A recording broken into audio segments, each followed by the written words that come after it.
Hello everyone, welcome to the very first Pixel Talk podcast. This is a collaboration between myself, Nathan at PixelPipes, and as well with Aaron from Modzy's Retro Collection. And if you have not seen his channel, please stop the video right now and go over to his channel and check out some of his stuff. He's got some amazing hardware that I will never own, so stuff you'll never see here on this channel. And One day. Also some very, very impressive video recording skills as well. Literally, if you are subscribed to this channel and you enjoy the content I make, you have no reason to not be also watching his content. This is the first volume, Volume 1. This is Side A. And, of course, as I said, my name is Nathan, and we have over here, go ahead and introduce yourself.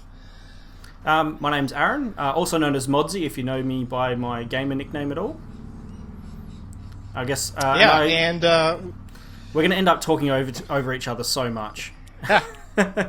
Yes, basically because we're on two opposite sides of the planet, so there's a little bit of a delay from what we're hearing and what they're hearing, what the other person's hearing. Yeah, just this is slightly. Just kind of a first time thing.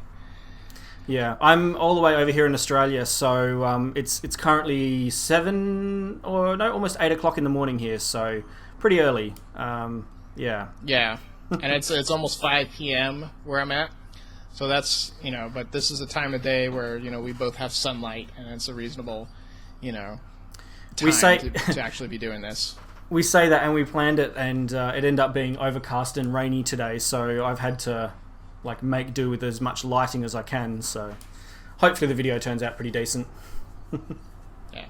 So this is something I'm really excited about because I've been wanting to do a podcast of some sort on my channel with someone who is knowledgeable about graphics cards and came from a similar history and background, and I couldn't have found the better person to team up with because Aaron actually has a very, very similar background to mine as far as PC gaming and collecting as well, because we're both, obviously collectors of graphics cards. We couldn't have done the channels that we're doing without our collections.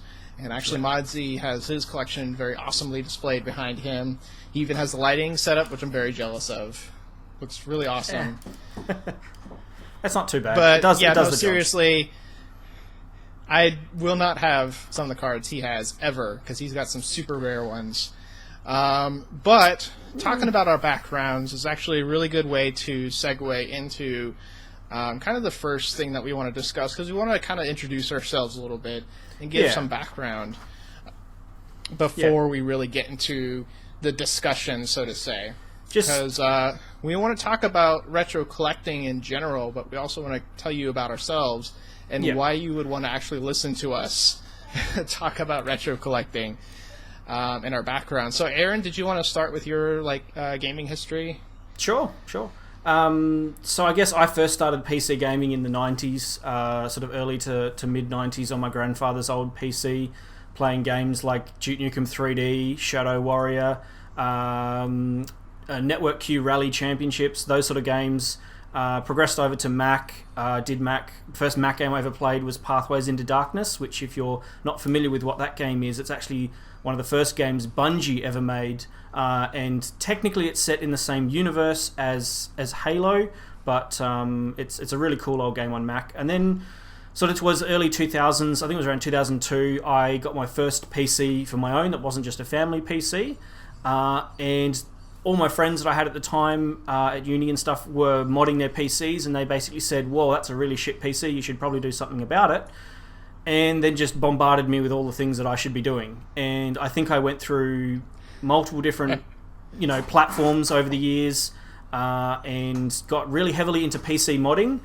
So I've done a lot of PC modding definitely jumped on the water cooling bandwagon very early as well. And that's something that your yeah. channel is really prominent with too, isn't it? It's going to be. I haven't yet done the water cooling stuff that I've wanted to. But for instance, my first retro PC that I did at the end of 2016 was like a 2004 Ultimate Retro PC, and the entire thing was water cooled. And sadly, I had to pull the thing apart. But yeah, and I'm going to be covering water cooling. Yeah, sadly, I'm going to be covering water cooling for retro PCs and why it's something you might consider doing for a long-term retro PC and things like that. But at the moment, because I've only had my channel for about 7 months in terms of the retro stuff, there's a lot of older content on there that's not relevant to what I'm doing now. It's still gaming, but it's just not relevant to what I'm doing now. So I've got this huge big bucket list of videos and topics and things that I'm going to be covering. And water cooling is going to be a pretty big part of it. So, yeah. Yeah, they look really awesome, too. Like, not just, like, kind of modern looking, but also kind of just aesthetically, with the color scheming and the lighting and everything that you're doing with them is really interesting. I'm not really seeing much of that anywhere else on YouTube right now. Yeah. As far as that stuff goes. Myself, I've been, into PC gaming since, towards the end of 2002 is when I would say I was really into it. Because I had done some PC gaming, of course, throughout my childhood, either on school computers or, what have you.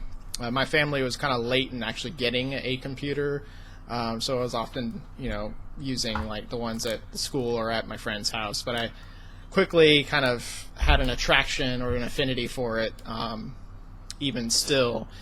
And I already talked about some of my memories in a video that I posted a while back about the Radeon 7500, which was my first graphics card, my first real graphics card. Really nice and, card. How I started. Yeah, it's a fun, it's mostly memories because, nowadays not a lot of people think of the 7500 as being very collectible, but it is kind of, for some people, like me that are, nostalgic for it, it is kind of, something a little special in a way. Yeah. But yeah, I remember the first, real 3D game that I played was Star Wars Episode 1 Racer. And that kind of made me aware of frame rates and changing resolutions and kind of that sort of thing. But when PC gaming really getting into the high end stuff started was actually when a friend of mine built his first computer, and we would go back and forth, discussing the parts and everything, and he would save up during his summer job for months and months and months to get this system and get enough money. But it was a top-of-the-line first-time rig. It was a Pentium 4 3.0C Northwood. Yep. Which is 3 gigahertz, 800 megahertz front-side bus. It had a really crazy 2 gigabytes of RAM, which was just completely unnecessary at that time. That's a lot for that time. Yes, it was. It was 4 sticks of 512 MB, a PC 3200. And a Radeon 9800 Pro 256 MB, the GDDR2 version, which is why I went out of my way to buy one, a few months back, because it is just the experience of building that system with him and playing games over at his house on his, really awesome rig. Made me having a kind of affinity for that card. But it's also a really, really awesome looking card. So I mean, it's kind of that is its own reason. Yeah. So yeah, that was where it really started. I was kind of I didn't have the same income he had, but I would be buying parts when I could and kind of saving up money to kind of just gradually get better and better stuff. I was always kind of this this piece together kind of Frankenstein computer where I just have multiple generations of parts in it as I was trying to eventually, slowly, gradually get it better and better. But that's the story of any teenager trying to play in the PC gaming world, is just trying to get a little bit more performance. And it really got me into overclocking for the same reason. Yeah. So I have some like experience overclocking graphics cards. I would modify CPU coolers on the GPU, and then even do some volt modding. And I, Oh dear. Yeah. unfortunately, killed a lot of graphics cards because I didn't know what I was doing, and See, I could not I'm the really afford opposite. to. I went through multiple CPUs. I went from like an XP 1800 to like a XP 2500, 2600, 3200 plus, and Oh my gosh. killed all of them except for the 3200 plus, because by the time I spent $350 Australian on that CPU at the time, I did not want to kill that. And I think I mentioned to you previously, I went through like 4 different motherboards from overclocking and going a bit crazy. Yeah. I hoard out the GeForce 6 series. Like that was my like. Yep. I got the vanilla GeForce 6800, and I loved that card. Yep. And I used it for a really long time, but then I got to a point where I couldn't overclock it. Did you have very far with a single slot cooler. Did you have the 128 meg or the 256 meg version? It was the original, which was just 128 megs. It was Okay. using the flagship chip, which was the Yep. NV40. Yep. And Yep. later on, they would release the NV41 or the NV42, which Yep. were a different chip entirely that had more memory and everything. Yep. But this was one of the launch cards. Okay. And, Yep. played Half-Life 2 and Painkiller on that thing really, really well. Oh, Painkiller. But yeah, That's a good one. Yes, Yeah. Painkiller. That was an awesome game. Still play that from time to time. Every time I go to benchmark that game or test something, I end up playing it. Yeah. But and I think I went through like I killed that card, and then I jumped onto the PCI Express bandwagon and got like a refurbished GeForce 6600 and did a bunch of crazy mods. There were like capacitors like Oh, yeah. poking out of the thing like mushrooms, basically. Yeah, there's And, a lot you could do with that card. And yeah, that eventually died as well. I think I had a 6800 GTO, which was a OEM only, like Dell version. Yep. And then I got the 6800 that you're talking about, the 256 meg, and I got a 6800 GS. I just went through a bunch of them. I just, it was. Yeah. I probably made Nvidia a lot of money that year or years. So yeah, that's kind of our background. Now, let's talk about collecting a little bit too. When did you start collecting in earnest? I find it a little bit hard to sort of pin down exactly when I started collecting, but I would say when I was actively going, like making lists of what I wanted, and like regularly checking if those cards are like on eBay, forums, things like that, would probably be the end of 2015.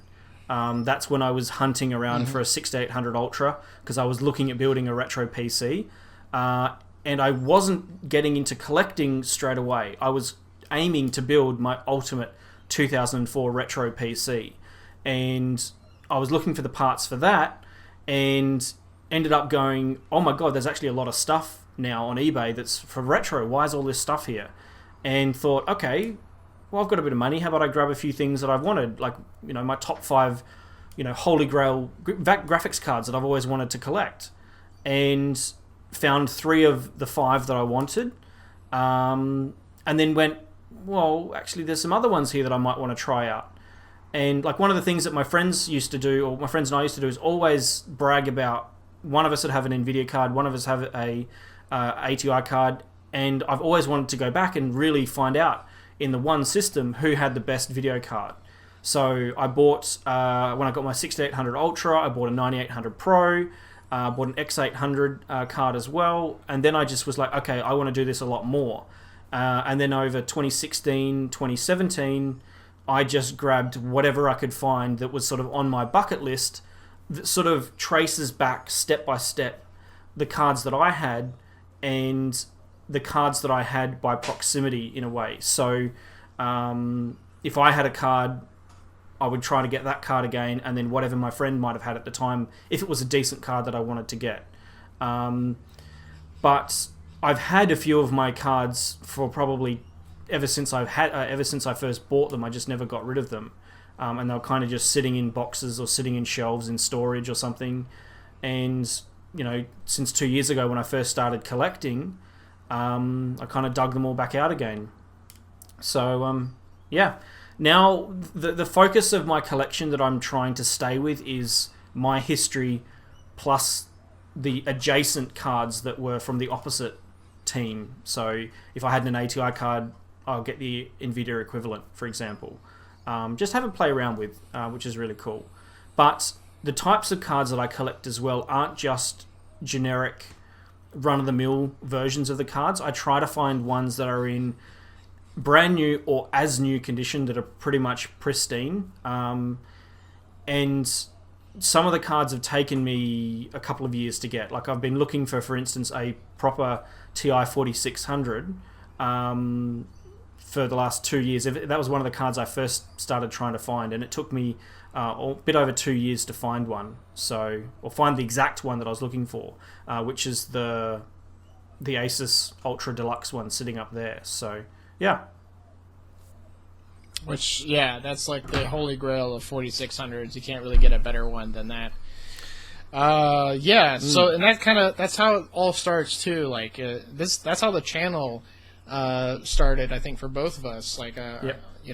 Each of our, interests, respectively, kind of just centering around, these cards competing with each other and not only just our own curiosity, but also memories of that time when these rivalries were taking place. Yeah. And, just being members of the PC gaming community and seeing all the discussions online. Excuse me. Yeah. And the benchmarks and all the controversies and everything. Like I did... just kind of, taps into... I don't know whether you did this at all, but here in Australia, we had a magazine publication called the Atomic MPC, or Maximum Power Computing magazine. And that magazine was a monthly, you could get subscription or you could buy it separate. And they did benchmarks, comparisons, they did everything. But they also did a very big section on PC modding, and every month they would show off user-submitted builds. And I was lucky enough to get my PCs at various times featured in this magazine. And a lot of my early knowledge from PCs, I read those things like a Bible, cover to cover. And I might chuck in a bit of a photo up here when we're doing the actual edit of this. I still have my full, complete collection of those magazines, because there's information in those magazines that you can't get online. Because there were some obscure mods, the obscure techniques for modding, doing, if I can speak English, specific repairs on video cards if you've got blown capacitors and things like that. There's like volt modding for certain video cards that, almost impossible to find that resource online these days. So they're pretty much like my PC modding and PC like graphics card Bible almost, from like the early and late 2000s. But like I'm the type of person that I'm heavily into, the PC enthusiast technology. So I'm like continuously watching every single NVIDIA conference, every announcement for things. I'm researching all of their AI things that they're doing with the AI and like self-driving cars and all that kind of stuff. I geek out over that stuff like crazy. And yeah, just because we record the retro stuff doesn't mean we don't keep up with the modern things too. We're still like graphics cards enthusiasts and PC gamers, just that we also keep sort of an eye on the history as well, and like to look back a lot on where we came from. And that also gives us kind of a context for just how amazing the progression has been in technology just in general. Yeah. Real quickly, though, I would say that my retro collecting has started since initially I wanted to just buy the flagship for every generation, going back several years or whatever. All the way back in 2010 is when I first had that kind of idea, because I had been already a huge fan of graphics cards. Above anything else in the computer, I would keep a big Excel sheet of all the graphics cards in the the specs and everything, which I still have and I still keep up to date. And initially, when I was thinking about, what am I going to study for college, I wanted to be a graphics engine programmer, and stuff, which didn't end up happening. But that was something that I was interested in doing for a while as well, just because all that stuff was, extracting the performance and the different, effects and things you could do with them. Yeah. But I ended up only buying a 6800 Ultra, and I tried to buy a 6800 Ultra 512 MB, which ended up being a Quadro FX 4400, frustratingly, because those cards are dirt cheap, and I did not pay a dirt cheap price. Yeah. Did you get, was it mislabeled on eBay or something? Yeah, it was actually labeled a 6800 Ultra. I don't know why I didn't try to pursue a refund or something, but whatever. Anyway, that was several years ago. And then it kind of just fell by the wayside, because I actually wanted to try to get them working. Yep. But I was using my modern system to do it. I was trying to put them in, Windows 7 system with the last drivers, or the whatever, it might have been Vista, and whatever the last OS support is. Yep. And the drivers just did not work, and I wasn't sure if the card was defective, but both of them acted the same way, so I just kind of stuck them in the closet and forgot about them for a long time. Yeah. And then it was Phil's Computer Lab, which, watching his videos about Windows XP and stuff like that, made me suddenly interested in digging out all this old hardware that I already had. And at the time, it was just me and my girlfriend, who would be my wife eventually, was just living in this one-bedroom apartment. We didn't have a lot of money for fun stuff. Yeah. So, here's this guy hey, look how much fun you can have with all this old parts. I'm like, yeah, I could build an entire computer with all the stuff I have and load up, an old operating system and all these old games and just have a blast doing it. And that's exactly what I did. And turns out, of course, the graphics cards that I bought, the 6800 Ultra and the Quadro, both work just fine in their native environment with, their drivers that actually were appropriate for them. Yeah. And it was like this bug had bit. It was just it was just so much fun. Totally get it. Yeah. And as, just reliving memories, but also, these games are still enjoyable to play. Yep. And this hardware is still really fascinating to me. So that kind of got me back into it. And then, buying graphics cards again. And we're talking, 2015 when this started back up. And then especially in 2016 and throughout 2017 is where I started getting all these cards. And it was in 2016 that I decided I wanted to do something with the cards as well. Do some sort of video or something talking about, the performance progression of these graphics cards, which ended up turning into its own channel. Yep. Because I had a lot of ideas, as it turns out, for what I wanted to do with all these cards.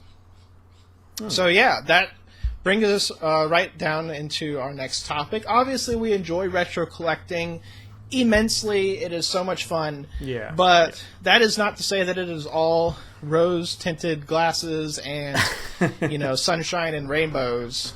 There are some downsides to it. So I wanted to kind of talk about maybe some of the negative aspects of retro collecting, because this is not a small niche thing anymore.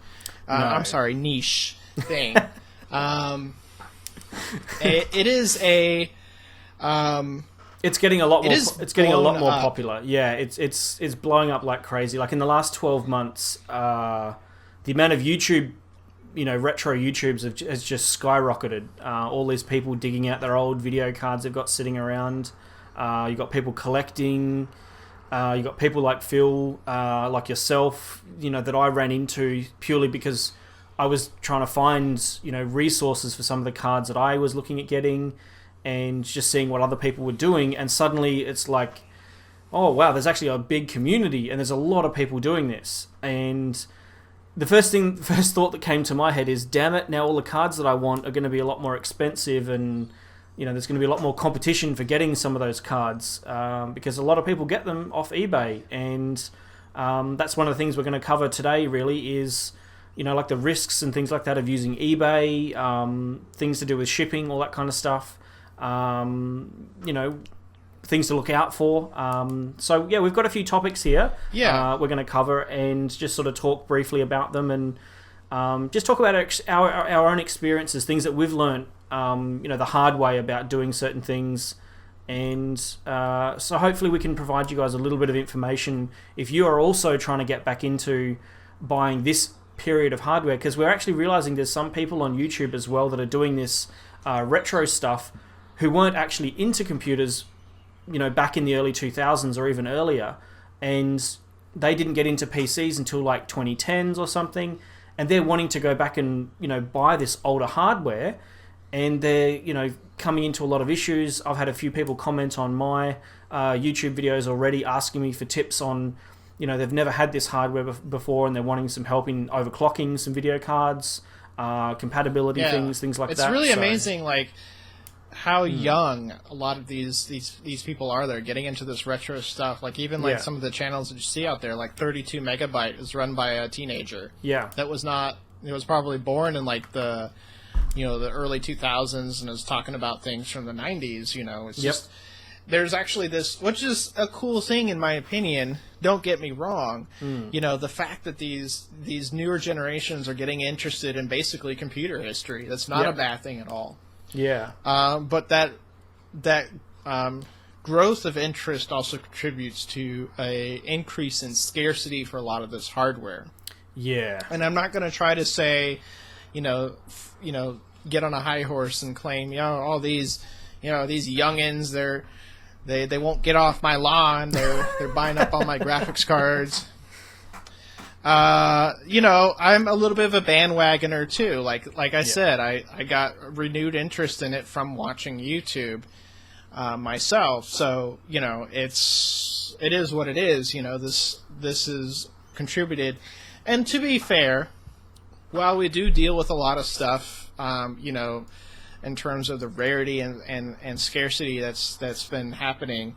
And the increase in pricing and so on, it's not as bad for the era of stuff that we collect as it would be if we were super into the early DOS stuff. Oh yeah, the 286s, the 386, the 486, that stuff, like, it's crazy. Some of that stuff's like over $100 for those retro CPUs. Yeah.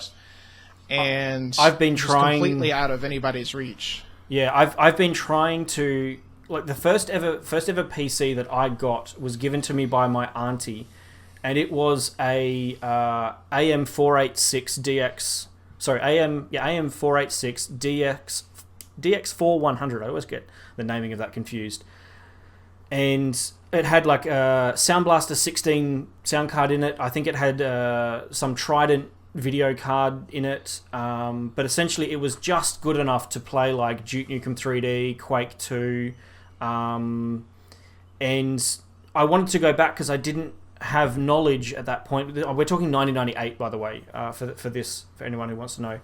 And so I didn't know anything about PCs then. I never opened it up other than just to like blow the dust out of it every now and then. And I think it was running Windows 95. And I wanted to, now with the knowledge and experience that I have, I wanted to go back and find that hardware.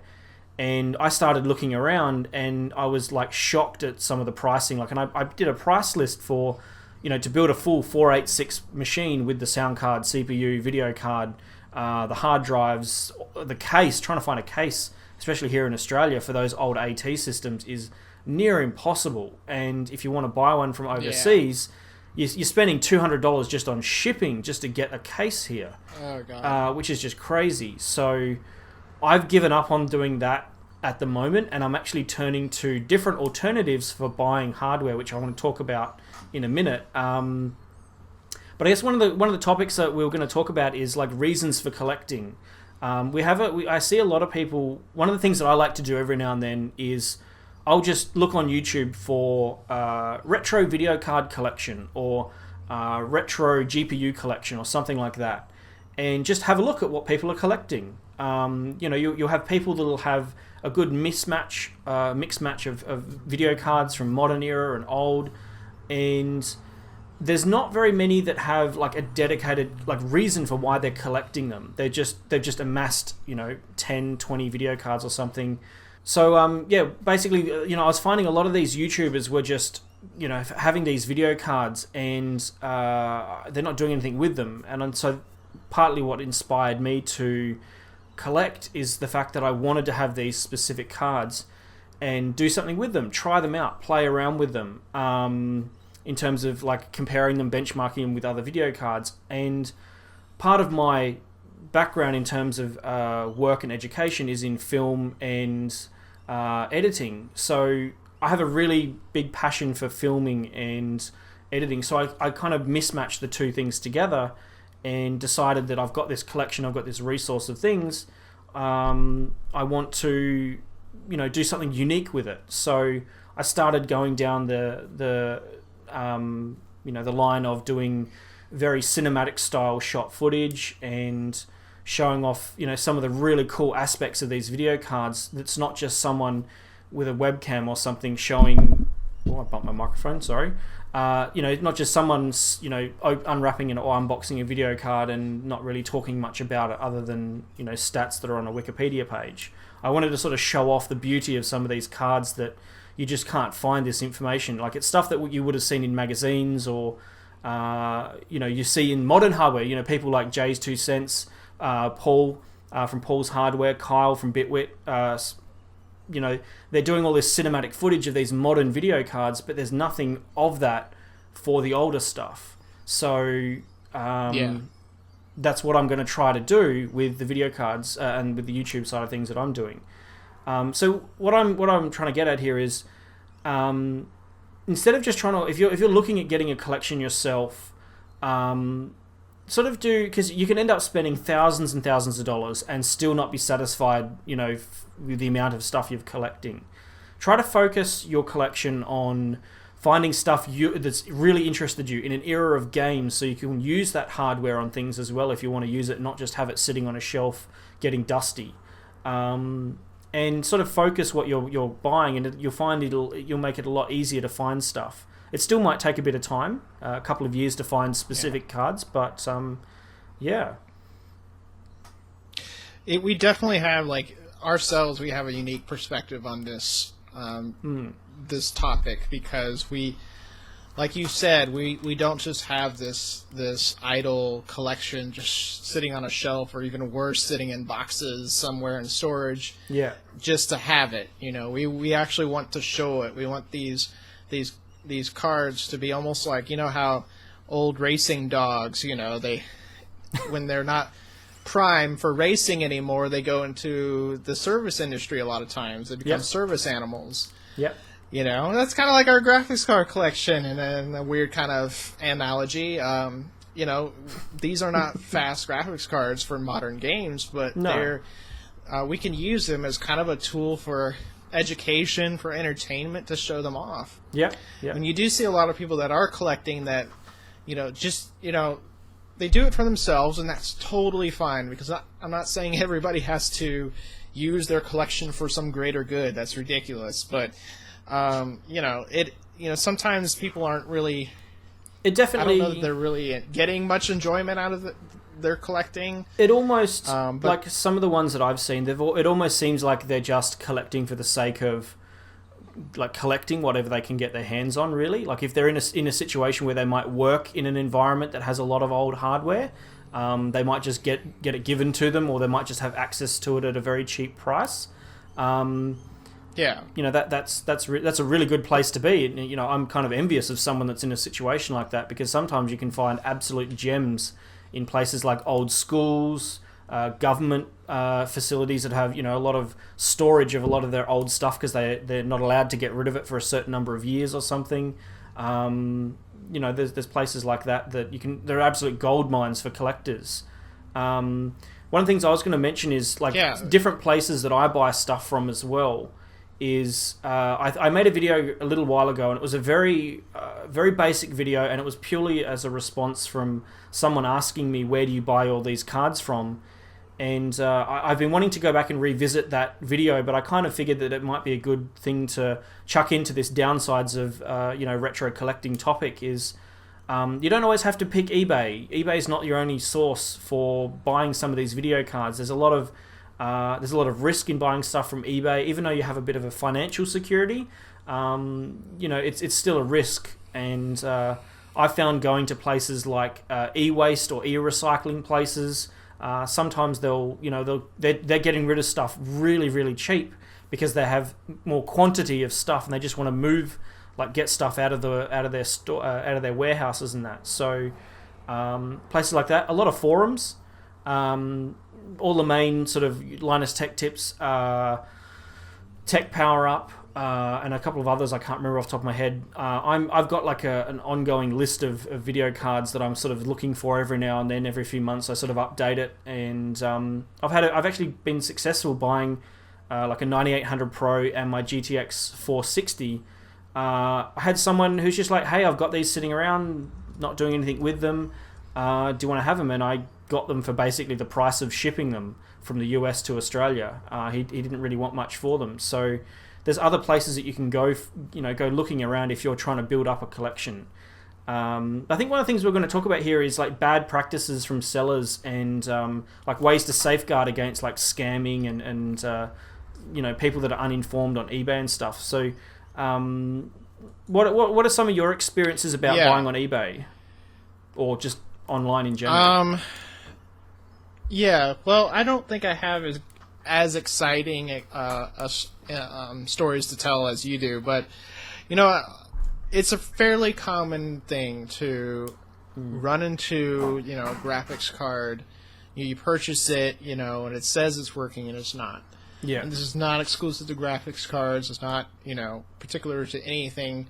But when that does happen, eBay tends to be sort of biased against the seller and for the buyer anyway. So it's not really that big a risk because all you have to do really is,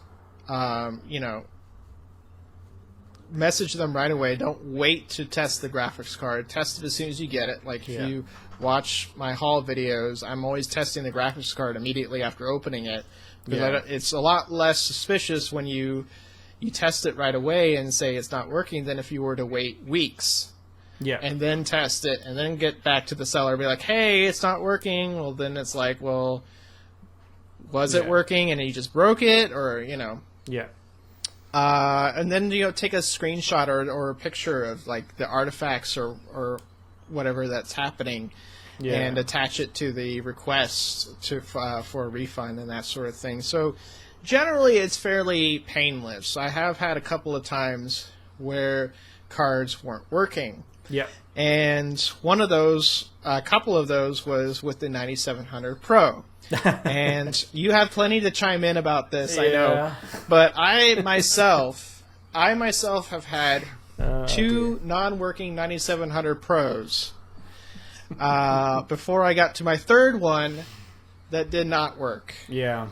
But that's like nothing compared to you. Like what? How many have you gone through? I've had 3 that are dead, that were just dead on arrival, and it just got to the point where I just gave up. I think the last one that I bought actually turned out to be one of the Dell OEM 9700 TXs or XT. No, I think it's TX or XT. It's one of the two, which are actually TX. TX. Yeah, it's a cut down, lower clocked 9700 Pro, and they labeled it as a native 9700 Pro, and that arrived, and that guy was a bit of a pain in the ass, to be honest, because he didn't want to give me a refund until he got the card back, and all I had to do was turn it over and show him the sticker on the back of it that said exactly the model that it was.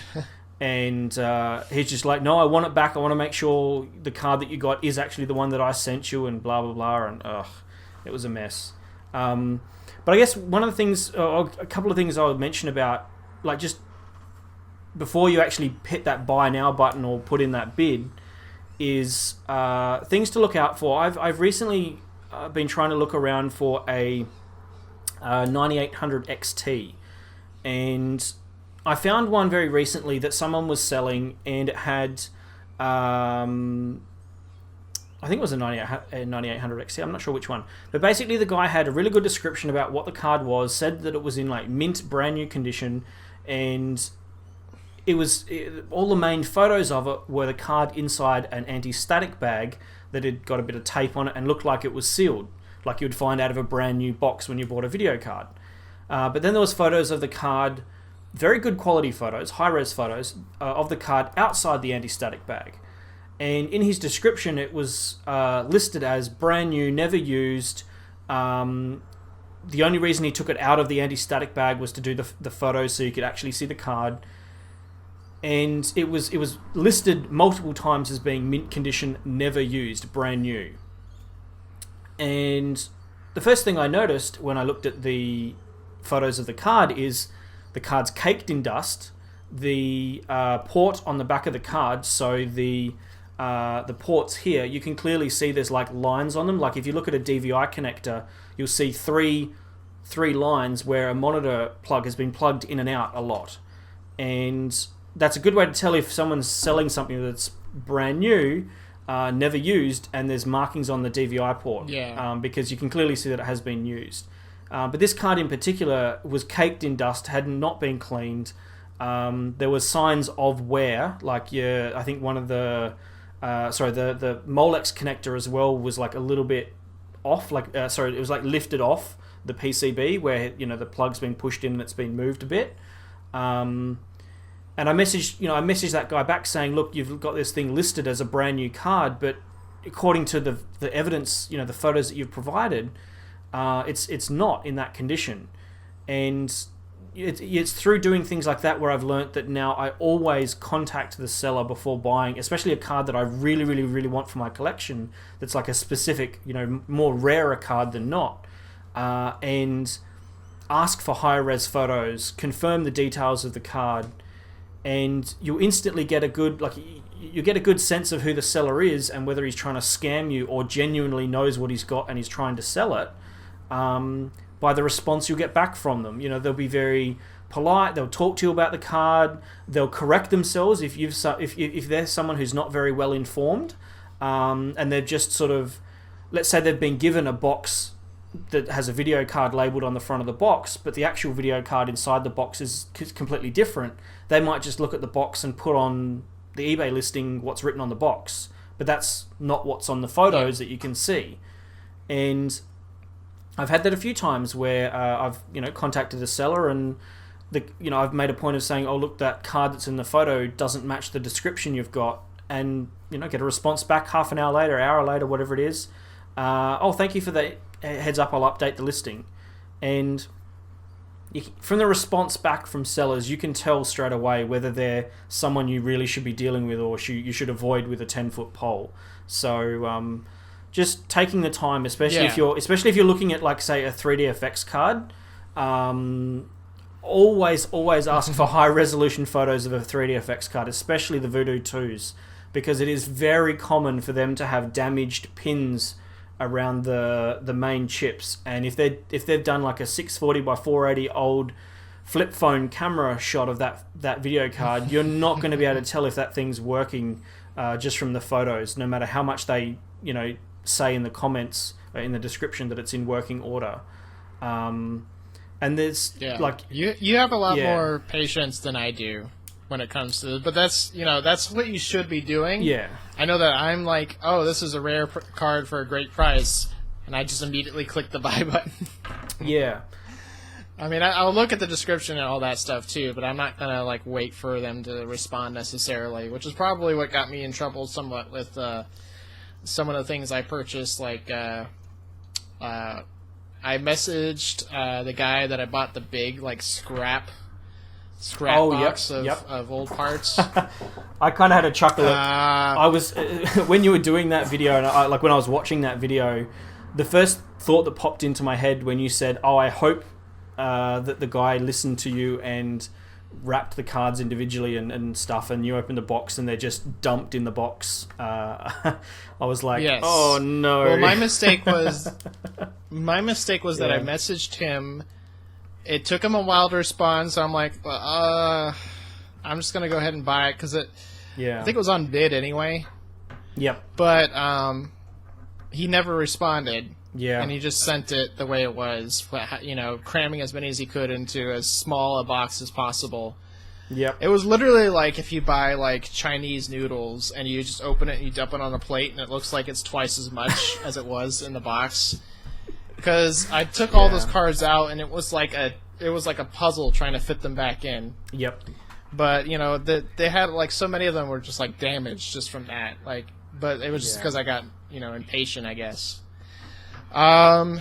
Yeah, but there's not really much you can do about that either.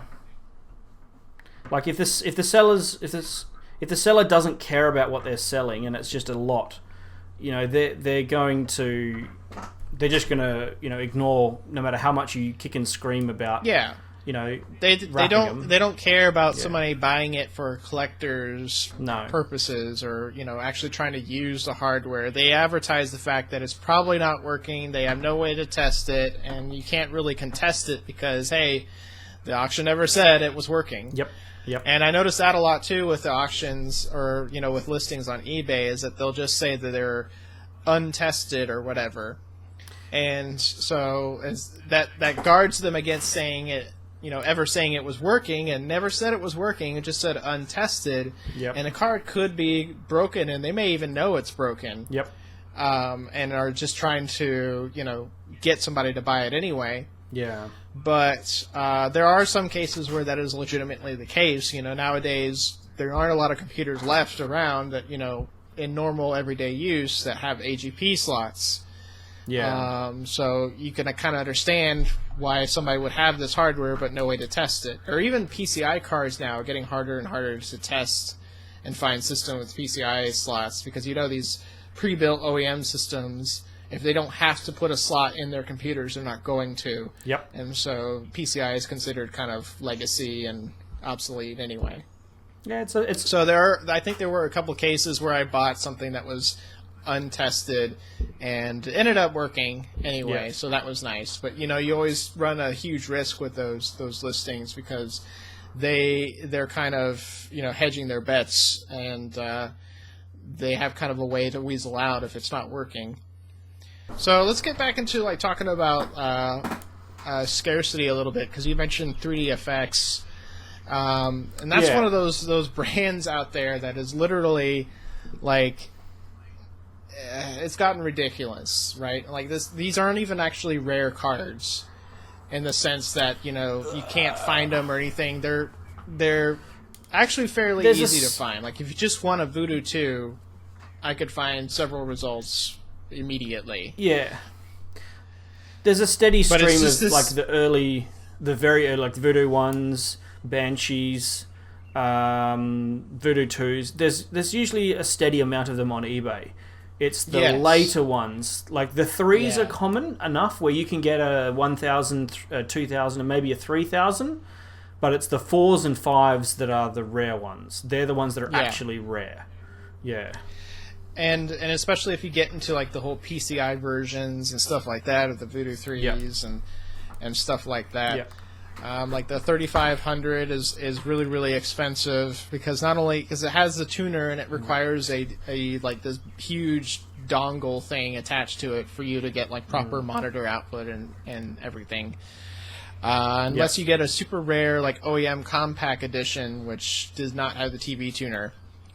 But all Voodoo cards are expensive regardless of their actual rarity. It's just because they're considered to be so collectible now, and there's just always been a kind of a prestige behind 3DFX and almost like a cult following behind them that kind of gives them this mystique, and the collectors just go after this stuff like crazy. Even though the Voodoo 2s are easy to find because they were the most popular graphics cards in their day, you're gonna spend $80+ on just one, and that's unless American. You get really lucky. Yeah.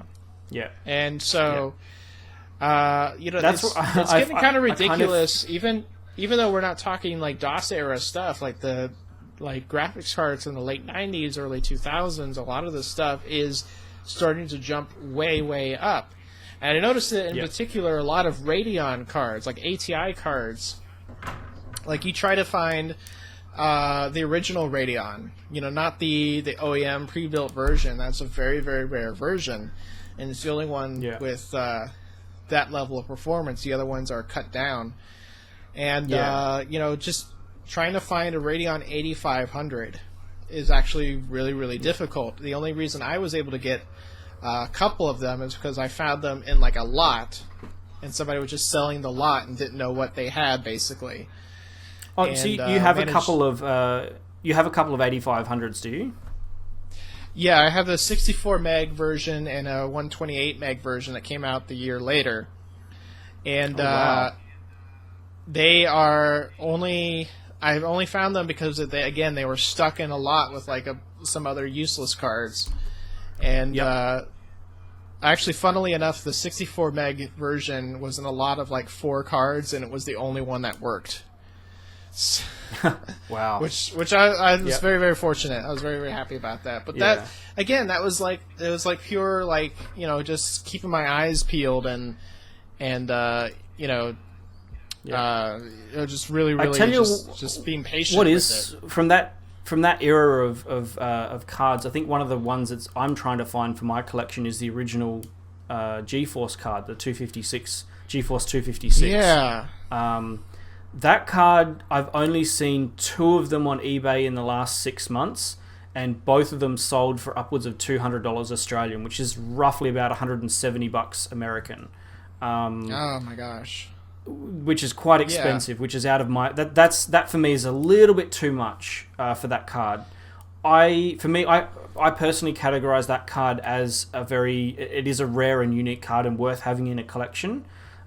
Because it's got a bit of sentimental value behind it. It is the first, it's the first GeForce. It's the first NVIDIA card. Not in first NVIDIA card, but GPU.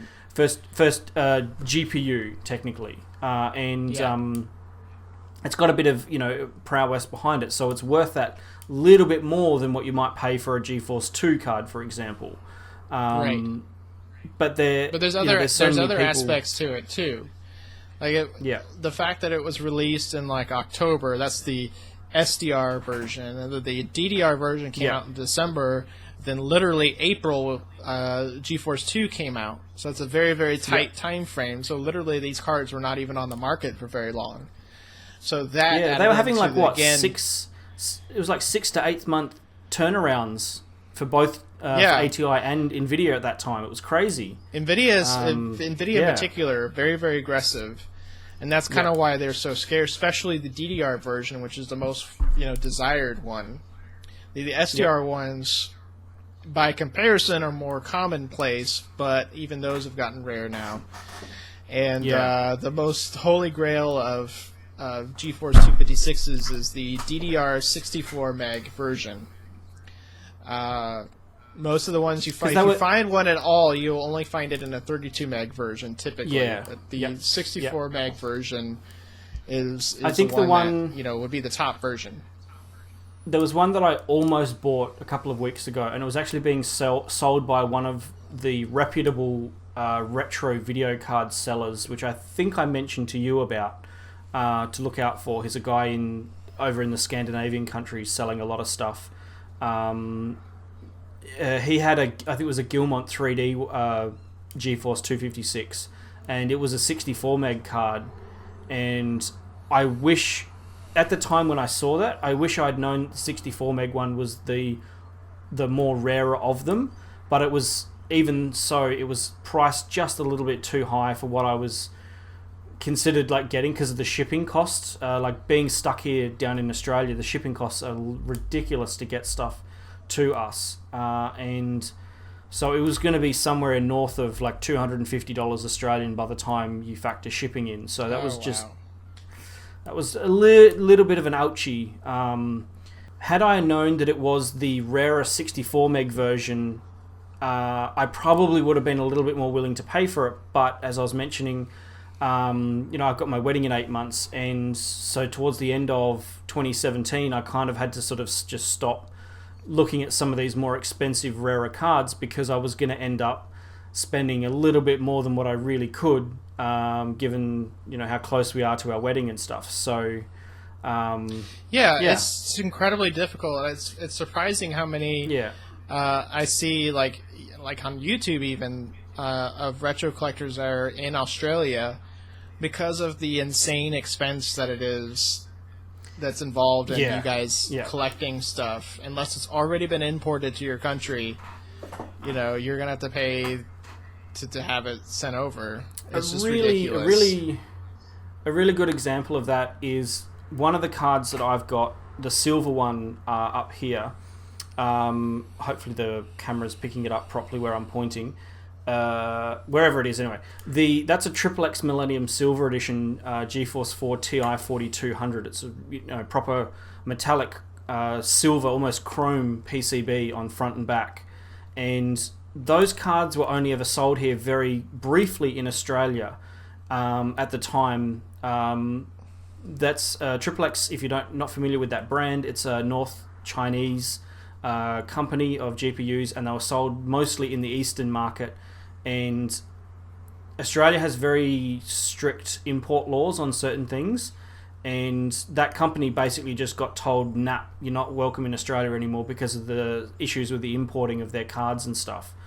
And so that company was around for 2 years, and you could only buy XXX Millennium Silver Edition cards here in Australia for that 2-year period, and that covered pretty much the most popular era of those cards as well. So the GeForce 2, GeForce 3, and GeForce 4 cards, but they're so rare to find. And it was sheer dumb luck that I managed to find one of those here in Australia. I've never ever seen those on eBay through the last sort of 4 or 5 years when I've been sort of looking. That's the only one I've ever seen here in Australia, and I paid $20 for that Australian. And it was locally here, the same state as where I live. That is amazing. Yeah, because that card is incredible. Like that is one of the most unique. I love that card ever. Yeah.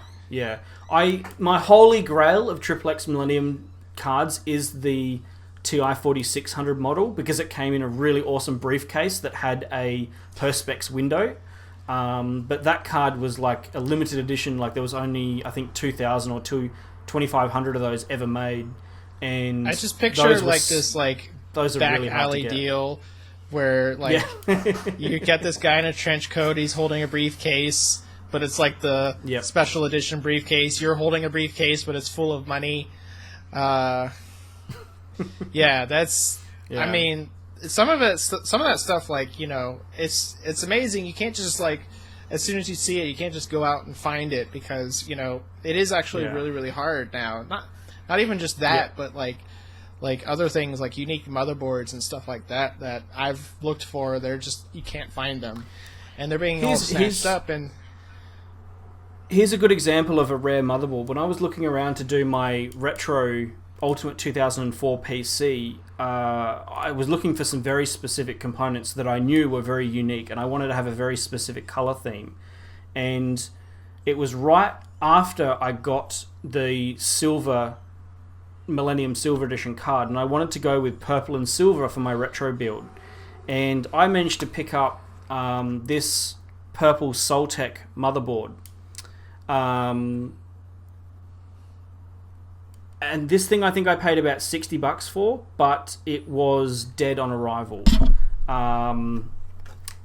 which really, really sucks. I was really disappointed with that, and it's a real shame. But there is one on these. I very recently saw another one of these on eBay, and if you want to search on eBay for Soltec, it's the SL86 SPE-L Intel 478 motherboard. There's one of these on eBay at the moment for $350 US.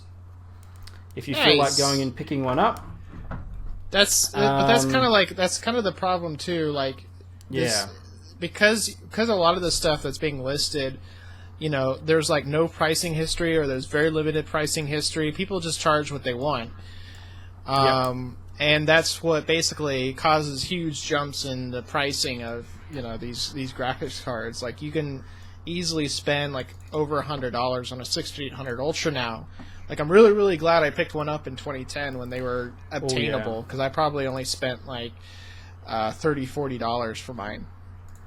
Yeah, the two 512 meg 6800 Ultras that I picked up, they were brand new from a warehouse, like a new old stock, still in box, and they were on eBay over Christmas, New Year 2016, and I bought one of them in December before Christmas, thinking I'd only ever get one of them. The one it arrived, realised that it was very, very much brand new, had never been taken out of the box, and then I went and bought the second one a month later in January because it was still on eBay, and they were $20 each Australian with like $5 shipping on them.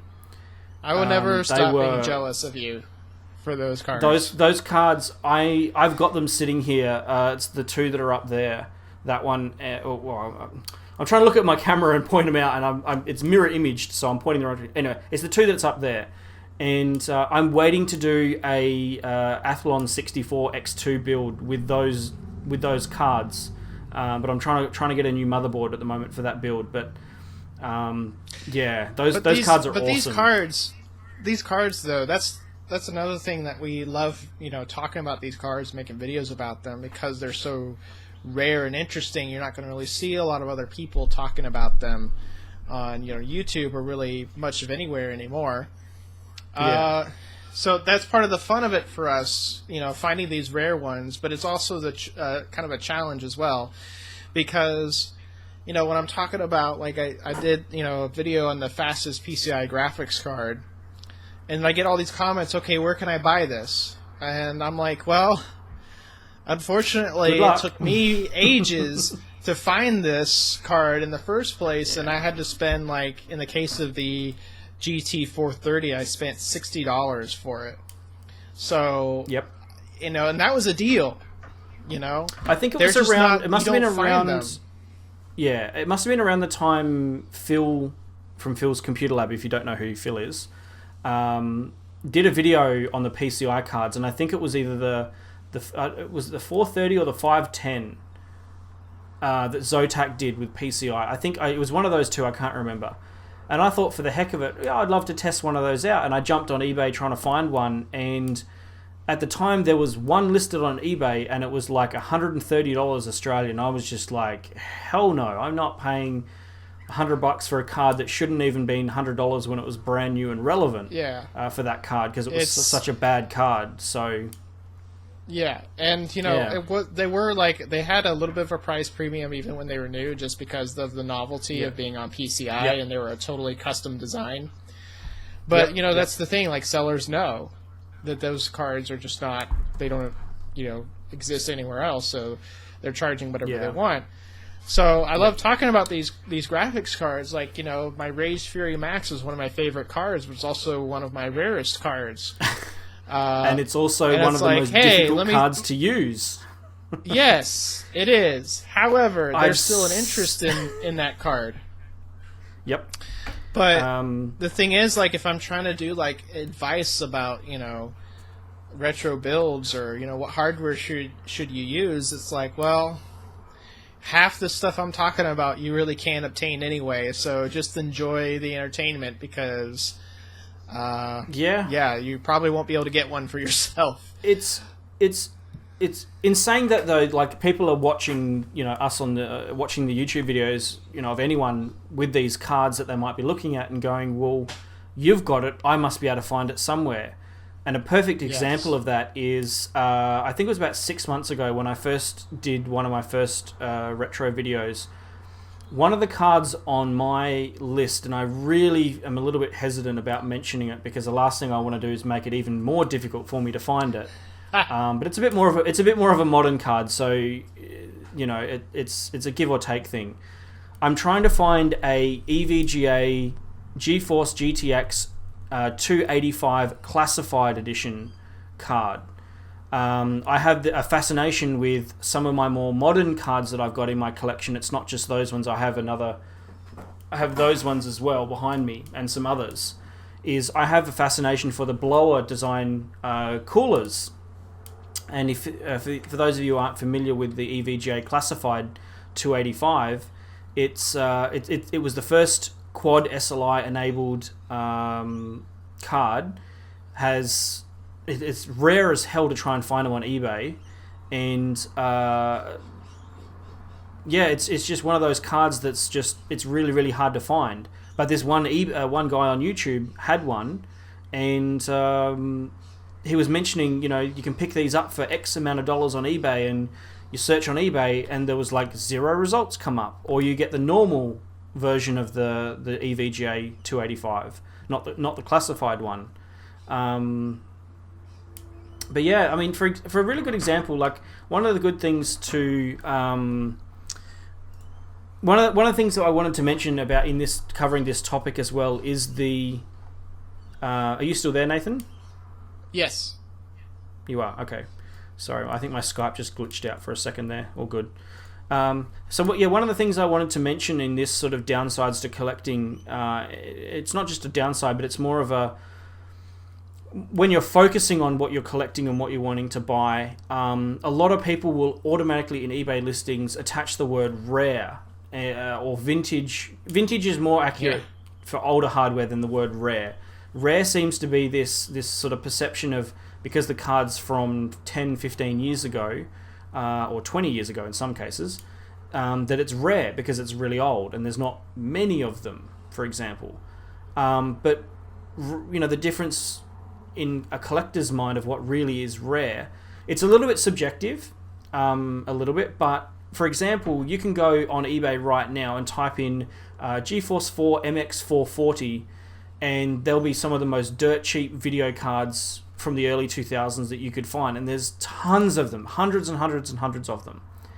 And every now and then you'll come across a listing that'll have rare GeForce 4 MX 440. But it's just like it's a carbon copy of the listing above it. It might even be the exact same card as the one above it. No, but the one above it is not that exact one. That exact one is super rare. It's rare because he owned it. That's what it is. Yeah, it's the only one that he's owned, so it's rare. But exactly. But for like an example of what would be a rare GeForce 4 MX 440 would be this one. This is a white PCB Soltec MX 440, and this is not a very fast card even for its time. This is one of your more budget-friendly cards. But I picked this up in a lot of like 4 MX 440 video cards, and I bought all of those cards only because it had this one in it, and this was in my opinion, as I mentioned, opinions, it's a subjective matter.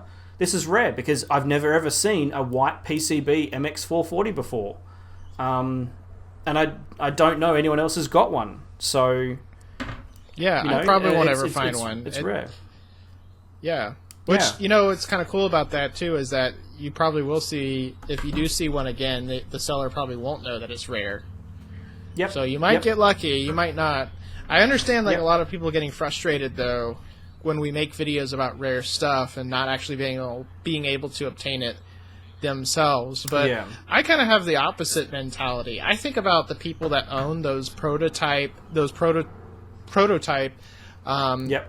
Voodoo 6000s, and they'll make you search on YouTube right now and it's like a 30-second video of someone starting up a game and playing it for 2 seconds and then showing it, and it's a really grainy footage.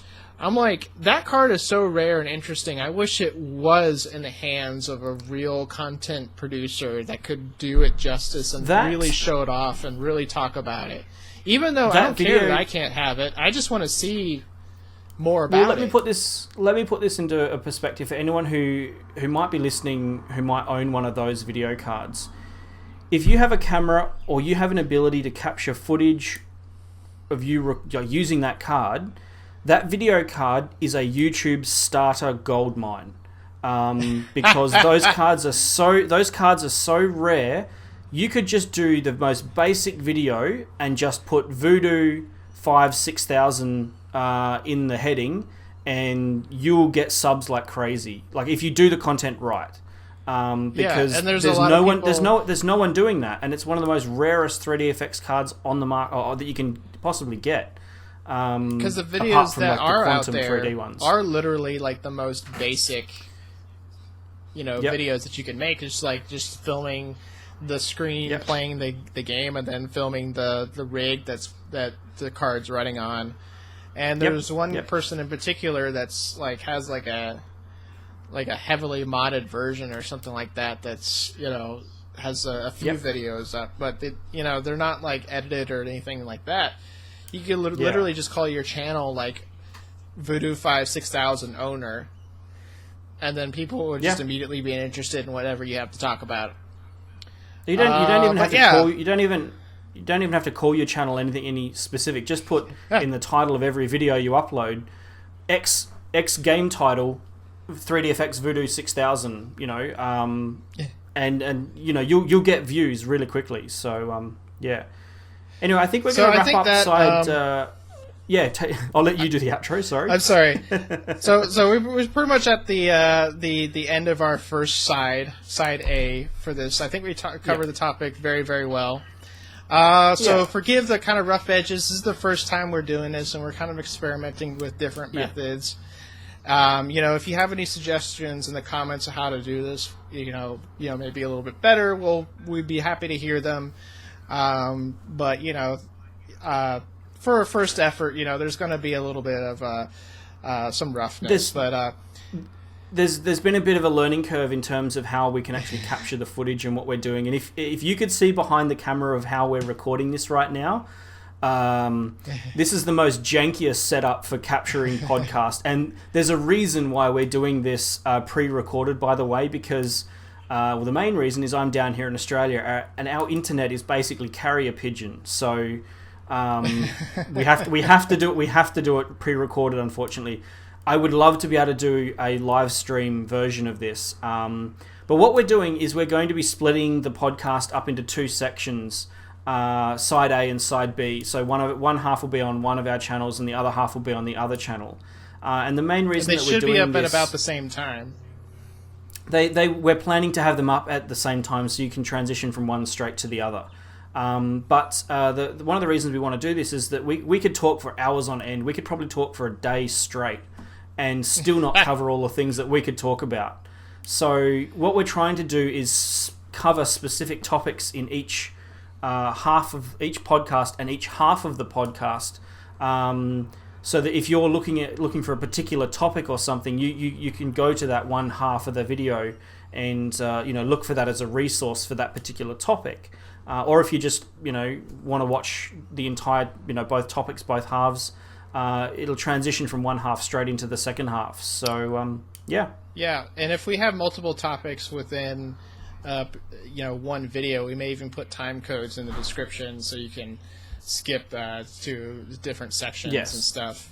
Now, though, I think we just have one topic for each video for now. So for this one, that ends it for side A. Please go over to Modzy's retro collection for side B, where we will be talking about the resurgence of retro PC building. And kind of going into a lot of the details about why that is, and various things like that. Won't spoil that conversation, but it's going to be a really interesting topic. So thank you very much for bearing with us in our early days here, learning how to do this, and take care. This is Nathan, and I was about to say we can only go up from here. So yes. Yep. And thank you very much, Aaron, for joining me and agreeing to do this collaboration. No worries. This is really exciting stuff for both of us because we just like talking about this. In fact, we did before we were even recording. So that's how we go. Yeah. All right. So until next time, take care. No worries. And if you're going to continue watching, see you on the other side.